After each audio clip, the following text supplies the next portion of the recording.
গোপালের জন্মাষ্টমী কিছুদিন হলো চলে গেছে, তবে আমি ভিডিওটা করে রেখেছিলাম আপলোড দেবো বলে, তবে গ্যালারিতে থেকেই গেছে, আপলোডটা দেওয়া হয়ে উঠছে না।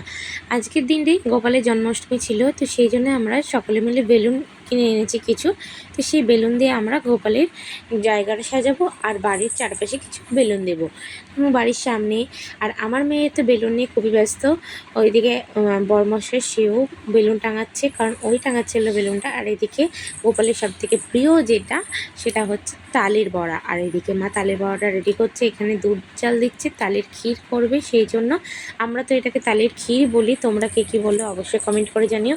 তাতে এদিকে বেগুন ভাজা হবে, আর এদিকে তালটা গলে ঠিকঠাক করে রেখে দিয়েছে।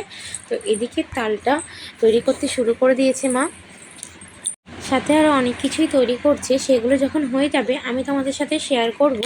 তো এখানে এখন লুচি ভাজা হচ্ছে। যতই হোক গোপালের জন্মাষ্টমীর দিন লুচির ওপর তালের বড়া এটাই হচ্ছে মেন জিনিস। তো সেটাই এখন মা করছে লুচি, তারপর তালের বড়া তো হয়ে গেছে। আর এদিকে যে ফলগুলো আছে সেই ফলগুলো মা বেড়ে নেবে। তো এদিকে মা ফলগুলো বেড়ে নেওয়া হচ্ছে। এরপর লুচি, সুজি, বেগুন ভাজা, তালের বড়া সমস্ত কিছুই তৈরি করা হয়ে গেছে। আর এদিকে আমাদের বেলুনও টাঙানো কমপ্লিট হয়ে এসেছে। এইদিকে আমাদের গোপালকে অভিষেক করানো হয়ে গেছে, আর তারপর গোপালকে সেবার জন্য সমস্ত কিছু রেডি করে দেওয়া হয়েছে। এরপর আমাদের গোপাল সোনাকে কেমন লাগছে তোমরা দেখে অবশ্যই বলো। আর এখানে আমরা চকলেট দিয়েছি গোপালকে। মা এখন চারিদিকে ধূপধুনো দেখিয়ে গোপালকে পুজো করতে বসে পড়েছে এখন। তো গোপালের এখন পুজো হয়ে গেলে মা গোপালকে সেবা দিয়ে দেবে, কারণ গোপালের সমস্ত কিছুই প্রায় জোগাড় কমপ্লিট হয়ে গেছে।